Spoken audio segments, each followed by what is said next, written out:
What's up, guys? Sub-Zero here, back for another VOD review. Today, a VOD reviewing a game from Project PBE Major Finals. This was one of the most insane finals I've ever actually seen in my life, because it is the first time I've ever actually seen a final where after game 3, there were actually 2 players in check. A Hao was in check after going 2-2-2, and Koyu was in check after going 1-1-5. So both of these players were in check going into the final game, and we're going to watch the final game.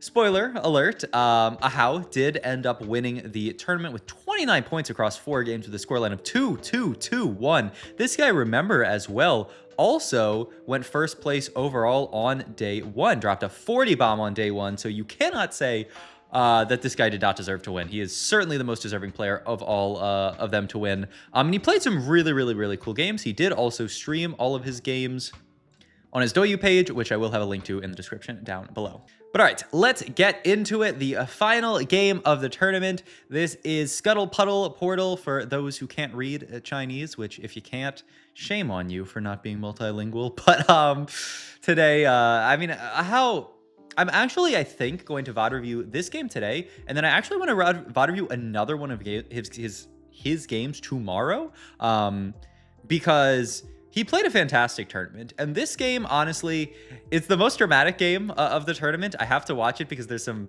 color I have to add to the game, which is absolutely crazy. But it's just watch and learn, and you will have a blast this game, I promise. So start off here, it is Scuttle Puddle, so we are just going to make 10 off the first rip here. Not going to hold on to a lot of these Invoker style units. Don't really, do all that much with these openers. We're thinking about playing around this Draven actually to start off with here, though we do kind of lack Draven items.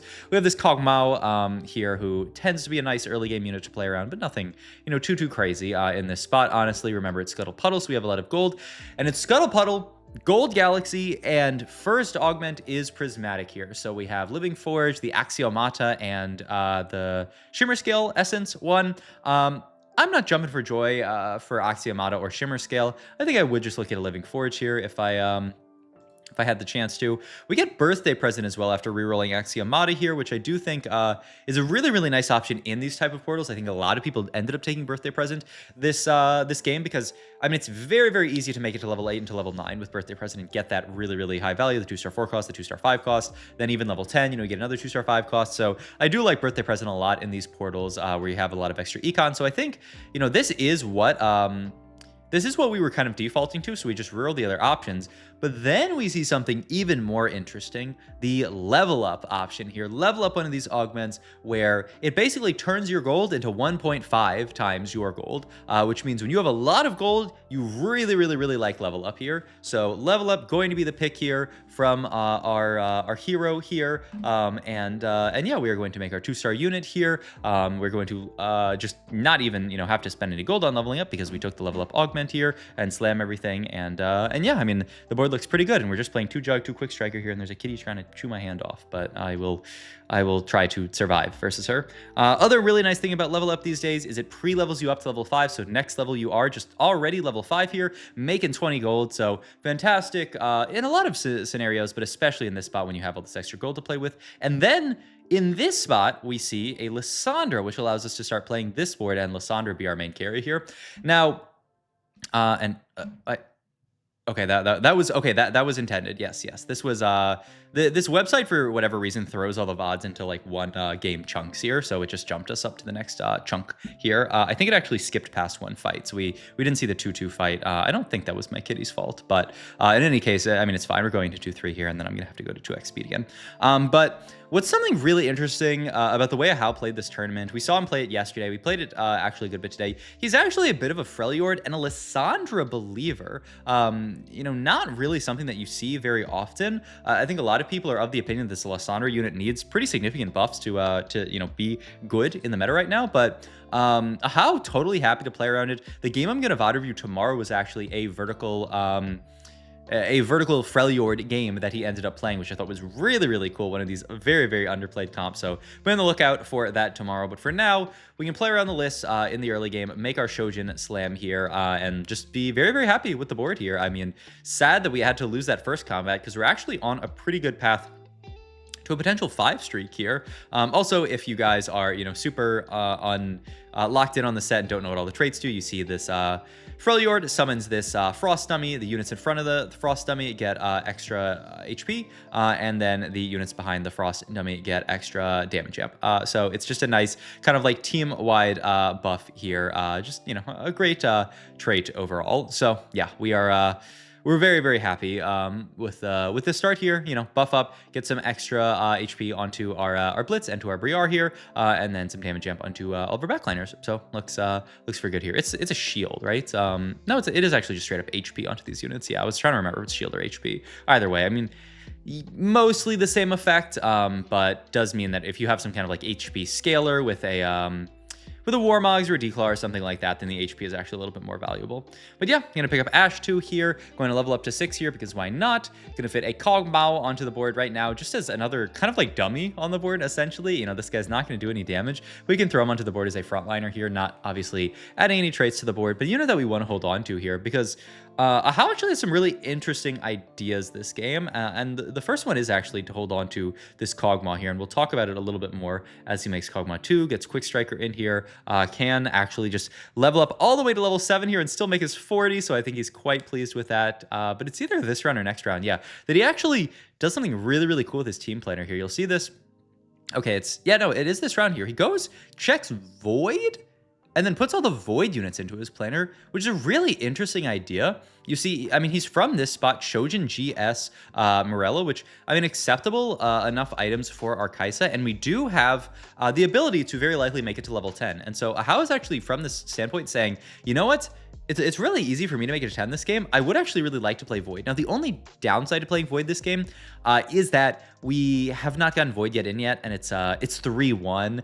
You need Void in for 8 rounds to get to Rift Herald. So even if we got it in here, this means we'd be getting the Rift Herald at the end of stage 5, which is a really, really long time. So probably not the best bet there. But A Hao, second augment here, a lot of great options. Could take Salvage Bin and look at reforging stuff. Could take Healing Orbs and be stronger. But he's actually going to kind of center in here, reroll both of these and look towards Epoch here, because he has he knows that. Once again, extra rolls, extra even XP is fine because he can use that stuff on 9. He, however, gets an even more interesting option, which is this Indecision 1 augment. If you guys haven't taken this, it gives you 8 gold up front, and then you wait 3 rounds, and then you get to pick your augment again, which is really, really interesting. The 8 gold obviously goes even further with this level up here, and it allows us to delay that decision of making an augment, which is. I mean, it's a downside, but it's not that big of a downside when you consider we're 91 HP. We're pretty happy here. He does also Natural Azilian on level 7, which is even better for his ability to push levels. Yeah, like I said, this game was interesting. I will not lie to you and say that this game wasn't high roll, but I mean, who would take the line that A Hao takes this game? You guys will see. This game was an absolute blast. I think 90% of people would be saying, all right, I have a very good line to level 9 here. I am just going to look at this being like a fast 9 Melmedarda game and play around that. Shojin GS, Morello onto the Mel and have a happy time. The fact that he even considered the Void as an out, I think is really smart and just shows how many lines that this A Hao guy has already kind of like memorized and figured out about this set. This is what we're going to talk about in tomorrow's VOD. But he saw a line that I think almost no one is really looking at and is really interested in playing around in that game. And so I'm almost as excited for tomorrow's VOD as I am for today. But I mean, today's game, we have to VOD review it just because you will see if you guys miss this game. All right, into carousel here. Want to start looking at some tank items, probably triple damage items made at this point. Imagine we would like some kind of tank component here. There is also a pan for a second there, but then that goes away here. So we can either take the cloak here or the 4-cost Lux. That would have been our Lux pair here, but he wants to just guarantee the tank component here. And the Mundo has a chance of maybe appearing on our board. Probably not though. And yeah, we do end up not even worrying about that whatsoever here. Yep, pre-leveled here, and yeah, can actually just full level here, especially with a little bit of extra XP from the Zillion here. But check this out. This kind of almost confuses me in hindsight. He actually throws the items onto Kog'Maw here so that he can pick up the Kai'Sa and say, I'd rather actually play around this Kai'Sa than I would around a Lysandre one, which is an interesting call. You know, the Kai'Sa can, I mean, obviously fit on the board of just this little package of Kai'Sa Kog'Maw here. This also another really interesting augment selection here. I really like makeshift armor in this spot. We have 0 frontline items crafted at this point. We have the Freljord dummy, which is also going to get buffed up by the makeshift armor, get 45 RNMR for all your units with no items. But he does still look at item grab bag because we are playing a TFT set that starts with a 1. Okay, actually, I don't know if that...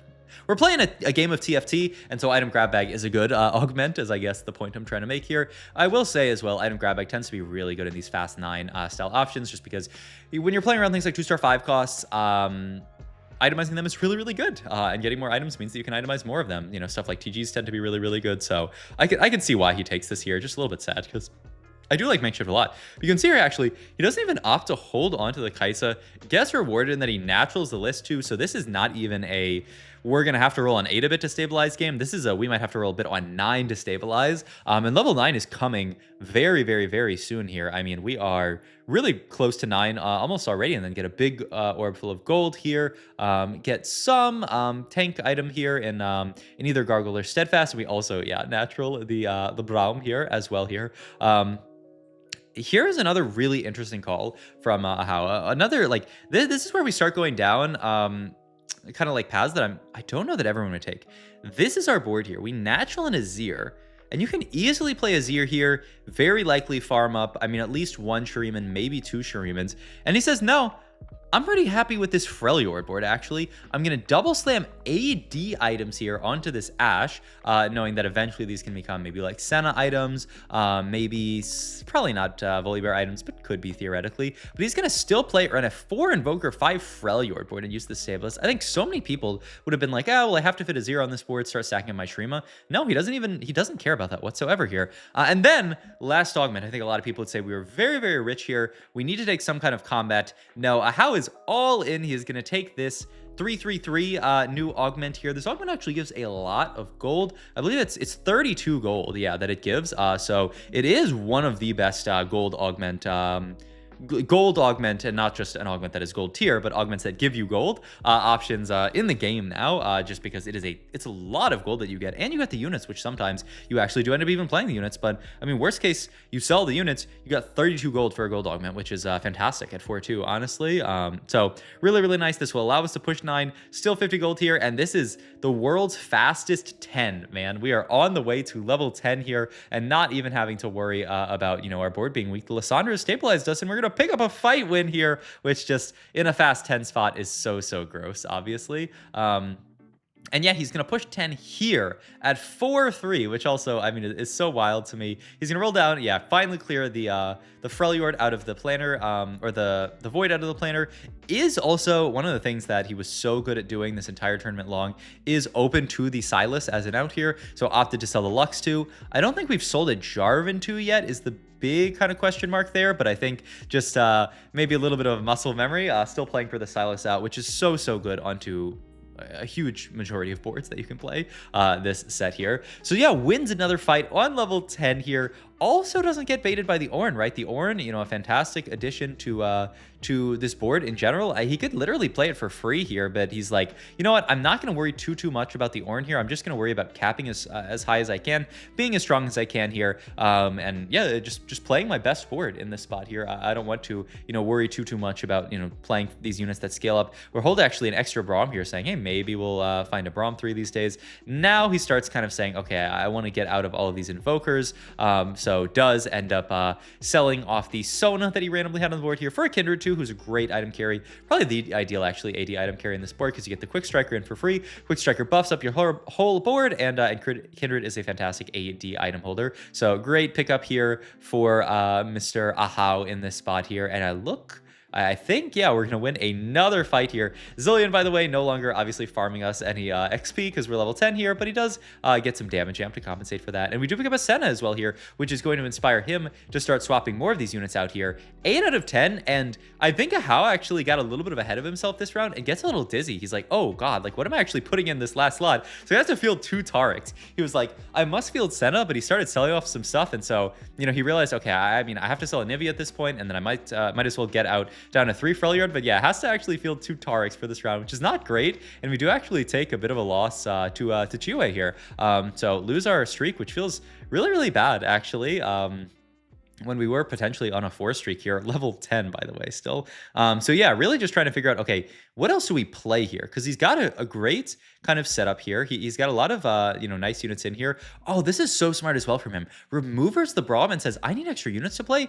I'm going to gargoyle my Zoe here so that I can pick up the Skarner, and I can actually fit Skarner on this board as well for the full, you know, Arm combination, the Skarner plus the Tarik here. Gonna roll down here, does pick up Shiv too, who is also playing as a kind of threat unit on this board here, just for the damage reduction onto the entire board, which is really cool to see here. Gonna finish an item onto Braum here. I do think actually this was probably a mistake. He thinks for a long time about it and ends up going Gunblade plus the Guardbreaker here. I really do think Warmogs onto Braum would have been better. Warmogs JG, and then you can move GS over to the Kindred here. But I mean, he had to make a quick decision, and maybe if you go back, you know, he would say that he would make this decision again. He just doesn't care about damage items because our front line's so tanky with just the Freljord dummy and just all of the stuff that we got going on it.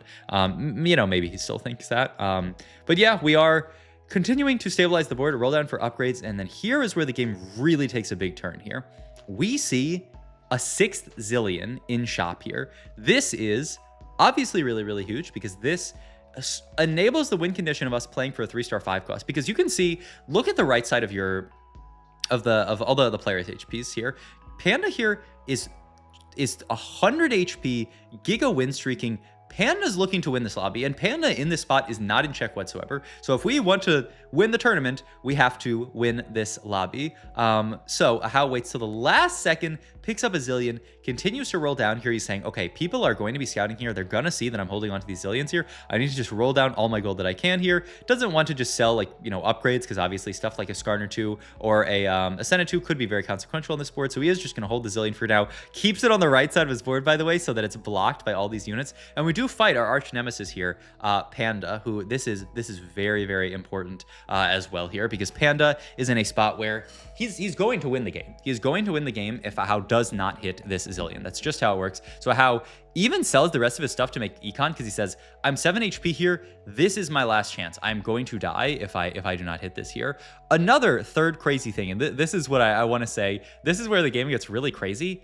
There's a Zilean on Carousel. Marcel P and Sale here have the ability to deny A Hao, and both of these players are obviously not in check here. It's just Koyui and A Hao here. So in a lot of ways, their biggest concern here should be denying the Zilean, but neither player sees it because it's PvE, right? All of these people are really, really in their heads trying to figure out, okay, like what board am I playing? Like what should my level 9 board be? What items should I make? All this kind of stuff. So everybody misses the Void Staff, or the Void onto the Zilean here. It's hilarious as well. Koyu and Precedent are dead at this point, but they are so locked out of the game. What honestly some people said, which I think is true, these players should be spam pinging the Zilean here and spam pinging the 6 Zileans onto A Hao's bench here. But I think what happened is it's 5-4. Who is expecting A Hao to have 7 Zileans at this point? No one is. Like no one is looking at this here. So I want to, let's see, what's the best way for me to show this to you guys? Because this is actually really, really crazy what happens here. All right, I think what we're going to do here, it's 5-4. We're going to actually make a POV swap here to Frodan's POV, because Frodan caught something very, very interesting here on this last round here, because he was watching Panda's POV. So I'm going to bring it down to 1x speed here, because this is the whole game right here. This is the whole ball game, though let's speed a little bit further through Carousel here. Frodan, scouting the lobby, scouts back to Panda and sees some really interesting stuff going on Panda's board. Once again, Panda is going to win this lobby if he can deny anyone else from winning the lobby. Panda here holding 6 Renekton's, and crucially, a Zilean on bench here, which denies A Hao from actually hitting Zilean 3. Means if he literally just probably AFKs from this spot, he wins the game because A Hao's only win condition here is hitting the Zillion 3. He cannot win the game without Zillion 3. He even, you know, I believe starts selling board here for the Zillion 3. But something kind of interesting happens. We're finding all these upgrades on our board, rolling down here to look for the rest of our upgrades, and we find Illusion Senna, and we sell the Zillion here.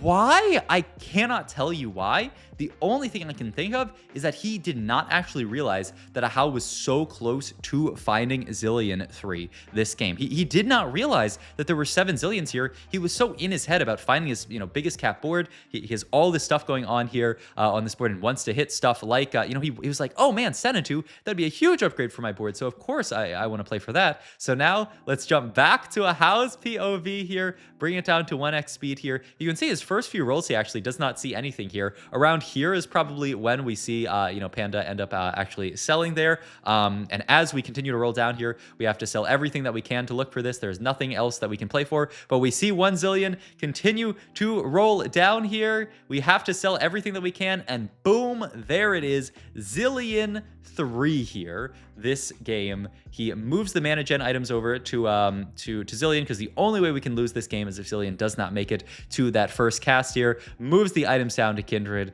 and let's watch Zillion 3's ultimate in all of its glory here. Gets that big starting mana, and boom, bombs the entire board, stuns everybody, and just blows them all up with true damage. I wanted to pull up another POV, which I thought was quite interesting here, which was Prestivin's POV, actually, because Prestivin is very much not locked in, and then all of a sudden realizes, I think right here. 0-0. Yeah, he's looking at everybody's board. He actually... Holy shit! Oh, it's over! Where did this even come from? Yeah, he... like, Prestivin... This guy went... After this guy went, what's it called? That Freljord game where he went like top 2 or something? Yeah, yeah. Like, whatever, he can have it. That will be my VOD review tomorrow, by the way. But yeah, he was like, I did not realize this whatsoever. Frodan also has a great reaction here to him hitting it. His entire chat starts reacting because it appears on the right. Like, no one is locked in on it. And then everyone... Whoa! Where did that come from? Wait, How what? He just hit Zillion 3. It's so crazy. Where did that come from, man? And that is the entire tournament. There, we can watch some more of these fights on 2x speed just to watch the beauty of Zillion blow people up. But I mean, it is literally impossible for anyone to come back. The only way that this game, and shout out to A Hao for seeing this. This is the only way that we can lose the game, is by allowing Panda to hit another 3-star 5 cost. So he team planners out every 5 cost that we can buy here, and is just going to lock these and hold everything that he can here, just to make sure that we deny everything that we can here.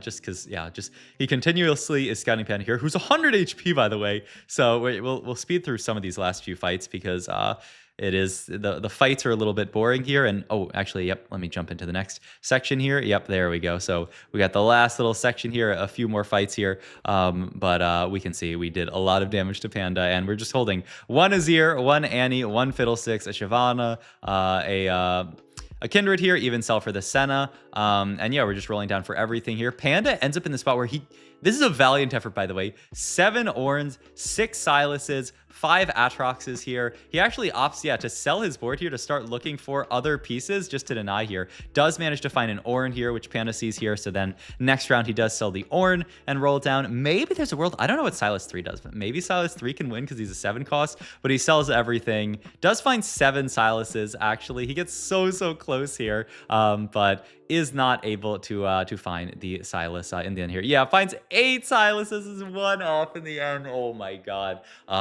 But that is the entire tournament. I love this game because it just goes to show what a complex game TFT is, and how obvious stuff like this can easily get missed. Even in a lobby full of world caliber players, me and Kai were co-streaming. We missed this. Frodan missed this until the Zillion 3 got hit. Like, literally everybody, and I mean, if you want to flame me and Kai on the co-stream, I mean, you know, go ahead. There's a lot of stuff you have to do on the co-stream, but no player in this lobby even saw this here, when all they had to do was grief A Hao. No one saw, which is just crazy. And I mean, just goes to show that this TFT game is kind of hard sometimes, and and playing perfect TFT and seeing every little thing and micromanaging everything is so difficult. So I love to see stuff like this just because it shows that like TFT is a hard game, and you know everybody is trying better every single day to get to improve at this game. So hope you guys enjoyed this video. Congrats to A Hao to winning. Like I said, tomorrow's VOD is probably gonna be another A Hao VOD because this guy played out of his mind this entire tournament. And maybe another VOD will be in A Hao VOD, honestly, because he played some really cool 6 Piltover games before this tournament. This guy just knows so many cool lines. So hope you guys enjoyed it. As always, if you did, please like, comment, subscribe, check out my Twitch, Medify, on the links down below, and I'll see you guys in the next video. Thanks for watching.